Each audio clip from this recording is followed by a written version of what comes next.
Hello everyone, welcome to PWUGC Net and welcome to this very important session. अब हम सबको पता है कि फाइनली जून 2026 एग्जामिनेशन का नोटिफिकेशन आ चुका है and lot of students are confused कि आपको जीआरएफ में एज रिलैक्सेशन मिलेगी या नहीं मिलेगी, किस किस को मिलेगी, what are the important criterias जो आपको ध्यान में रखने हैं बिफोर आप फॉर्म अप्लाई कर रहे हो। तो ये सेशन उन स्टूडेंट्स के लिए है जो जीआरएफ एज लिमिट को लेकर कंफ्यूज है। तो चलो सबसे पहले देखते हैं कि फाइनली फॉर्म की इंपॉर्टेंट डेडलाइंस क्या है, क्योंकि सबसे पहली चीज है सही टाइम पे फॉर्म भरना।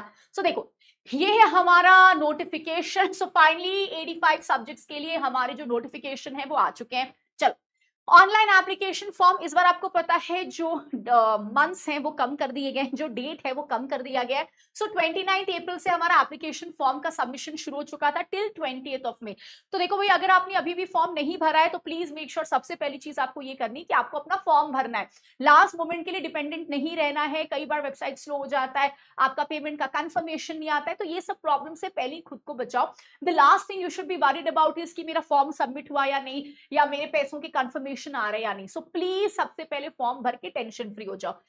Last date of submission of examination fee 20th में 11:50 PM। अब अगर फॉर्म भरते वक्त कुछ सेक्शंस में चीजें गलत हो जाती तो उनका करेक्शन कैसे होगा, कब होगा?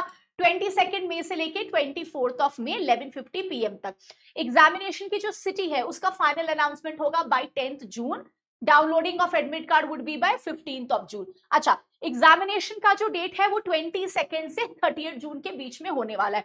तो एग्जामिनेशन के लिए भी काफी कम टाइम बच चुका है। मई के 30 दिन बच गए, और अगर 22 टेंटेटिव है तो 20 दिन जून का पकड़ लो। तो एक तरीके से 50 डेज का जो काउंटडाउन है वो आपकी एग्जामिनेशन के लिए शुरू हो चुका है। ठीक है, वेबसाइट आपको पता ही है जहां से आपको फॉर्म भरना है। एप्लीकेशन फीस हो गया जनरल अनरिजर्व्ड के लिए 1150, जनरल ईडब्ल्यूएस ओबीसी एनसीएल के लिए 600, ST SC PWD and third gender के लिए 325 रुपीज। ठीक है, चलो सो ये हो गया हमारा इंपॉर्टेंट नोटिफिकेशन।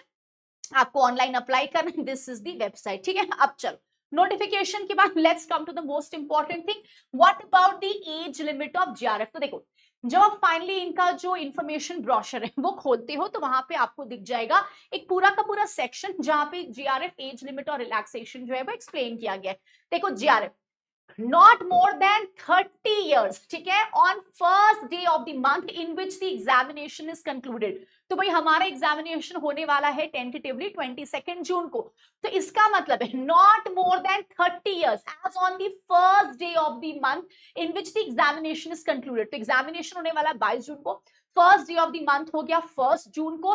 तो 1 जून को आपका जो एक्चुअली एज होना चाहिए, it should not be more than 30 years, 30 साल से ज्यादा नहीं होना चाहिए। However there are certain relaxations जो कुछ कैटेगरीज को मिले हुए। सबसे पहला देखो, 5 इयर्स का रिलैक्सेशन उन कैंडिडेट्स को मिलेगा जो ओबीसी एनसीएल को बिलोंग करते हैं, लेकिन ये ओबीसी एनसीएल होना चाहिए एज पर द सेंट्रल लिस्ट, आपका स्टेट लिस्ट नहीं।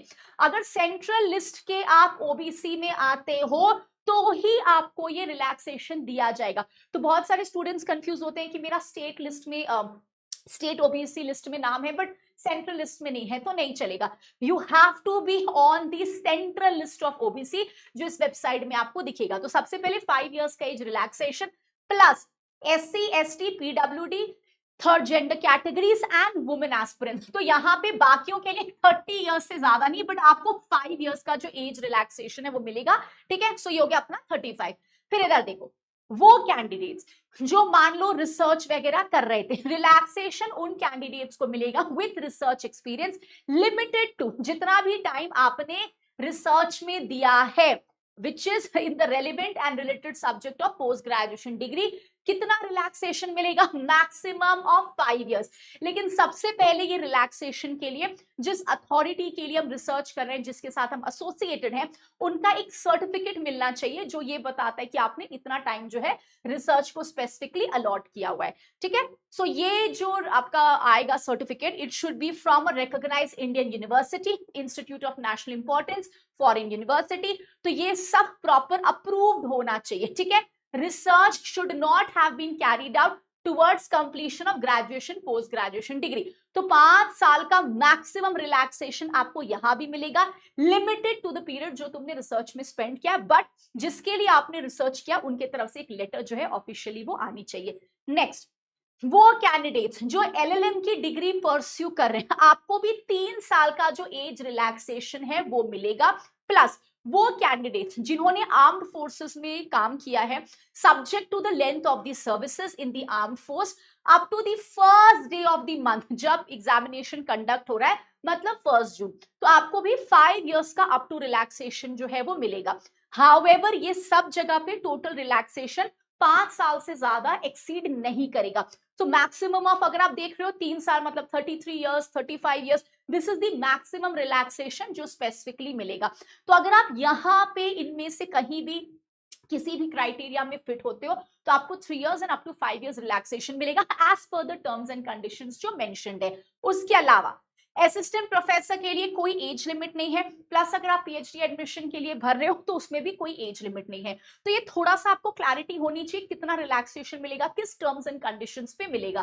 ठीक है, सो ये सारी लिस्ट आपको प्रॉपर इन्फॉर्मेशन ब्रोशर में मिल जाएगा जो जून 2026 का आ रखा है। प्लीज उसमें से अच्छे से चेक कर लेना before filling the examination form. So all the very very best, and जितना जल्दी हो सके एग्जामिनेशन फॉर्म फिलअप कर लो so that form tension goes away, और आप 100% अपने तैयारी में ध्यान रखो, क्योंकि आप 50 डेज से ज्यादा बिल्कुल भी नहीं बचे एग्जामिनेशन के लिए। ठीक है, all the very best and see you all in the next session.